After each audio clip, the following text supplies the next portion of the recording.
Feelspasta is read from a male perspective. My mother loved me. From my first memory, she was always there, pulling me out of harm's way. I was a curious child and was constantly reaching for the hot stove or wandering outside unsupervised. And sometimes, the harm that she protected me from was my own father. Everything I said and did seemed to irritate him, and any loud noise or even a single word that he perceived as disrespectful could earn a backhand across the face or a swift kick in the back to send you flying down the steps. I clung to her tightly in those years, as she was the only constant, never angry or impatient with me, but full of love and hope. She stood in between his hand and my fragile body.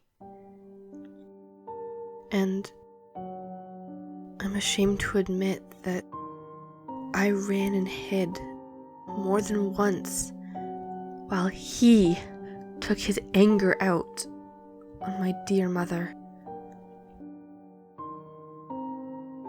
My grandparents lived across town, and they were anxious for me to come of an age when I could spend a weekend or the summer with them. Most little boys would be excited about a weekend at his grandparents', but I feared the time when I would be forced to endure the hard, back-breaking summers my older cousins had seen. My grandparents thought that hard labor was the only way a boy would grow into a strong man. As they had a large farm to tend to, they made use of their grandsons by raising them for the better part of their childhood, usually starting around 5 or 6, depending on the constitution of the boy. My cousins slept in the leaky barn out back, and existed only on whatever scraps were thrown out at the end of the day. By the end of the summer, they permeated an odor that may never wash off, an odor of sadness and pain. My female cousins lived inside the house and would never speak of the horrors they endured. Women weren't valued much in my family, except for one thing.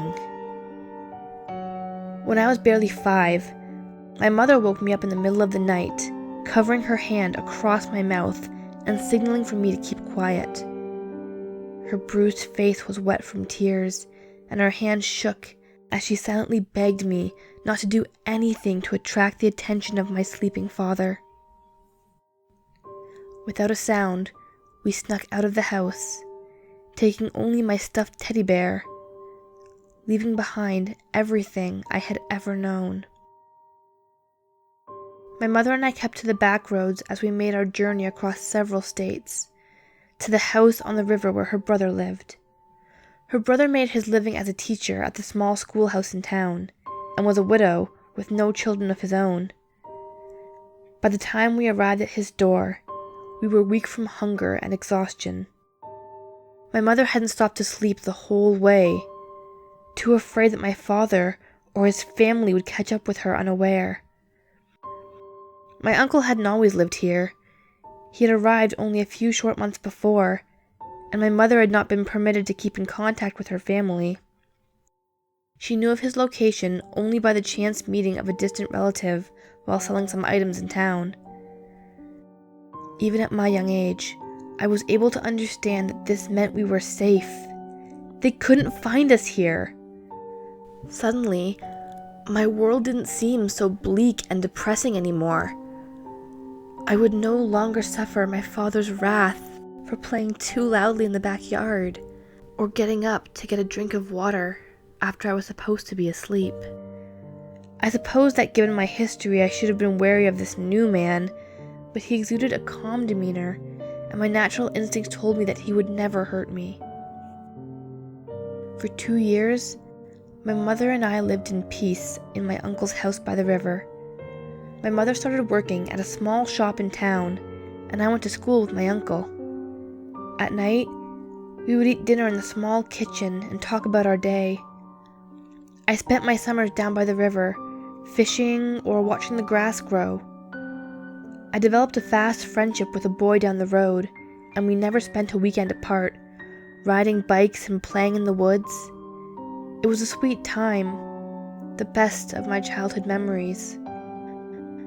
But nothing good lasts forever.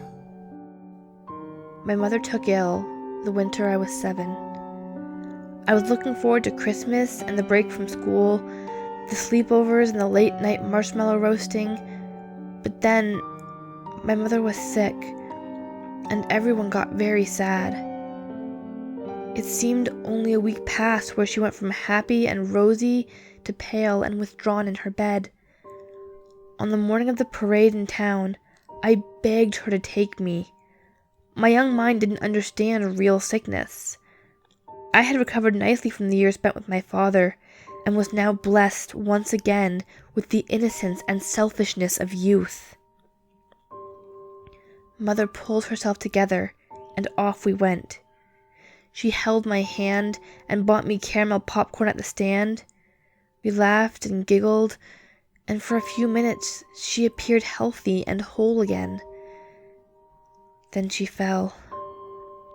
Right there, at the parade, in front of everyone, my sweet, wonderful mother, who always protected me, fell to the pavement, and I only stared in confusion. My mother was rushed to the hospital in the next town, and I squeezed into a corner and cried silently. When the nurses came to me and asked me who my father was, what possessed me to utter his name? Why wouldn't I say the name of my quiet uncle at home at his house on the river? Shock, perhaps, and confusion. I didn't understand that they were really asking who to call. No, I answered honestly, and off they went. The nurse pulled me into my mother's room and quietly told me that my father and grandparents were both on their way to claim me. My father to comfort me, and my grandparents to take me back to their farm to stay. What a lucky boy you are. You have so many people who love you. You'll be just fine. But now, you should stay with your mother for a few minutes and say your goodbyes. They will be here shortly. Inside, I screamed in terror, wanting to run and hide. Get away! Get away from the miseries that were soon to come. But I couldn't leave my mother. I couldn't leave without saying goodbye. As I held my mother's hand and let a silent tear fall, she opened her eyes. She smiled so sweetly at me and said 2 words before she passed from this world. You're safe. My mother passed at the stroke of midnight on December 18th, the year I was 7 years old. I curled up next to her body and didn't wake when my uncle scooped me into his arms and carried me home.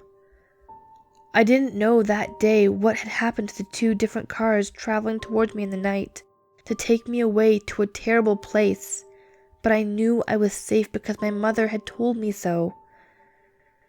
I grew up in that house by the river with my sweet, sweet uncle. When I was 10, he met a nice lady from town, and they married and had 2 children of their own. I was raised as another son, and I was always loved and cared for. Although my new aunt could never replace my darling mother, she took care of me throughout my childhood, and never was a word spoken in anger. Never did I sleep in the barn or live on scraps. Never did I have to duck to avoid the fist coming at me in the dark. My first year in college, I became curious about what happened to change the events that were unfolding in my life on that awful night. I did some research, and this is what I learned. At midnight, on December 18th, the year I was 7, my father was traveling from one place in his old blue pickup. He had been working out of town when he received the message that his only son had been found. The pickup was old and in disrepair. Still, it was a surprise that, at the stroke of midnight, his truck suddenly swerved into the path of an oncoming semi, killing him instantly. The driver of the semi walked away with barely a scratch. At midnight, on December 18th, the year I was 7, my grandparents were traveling from their farm across town in their new car, purchased in the last year with proceeds from the farm, and apparently the prostitution of several of their own granddaughters. They were at home when they received word that their grandson had been found. The car was new, and not the cheapest model.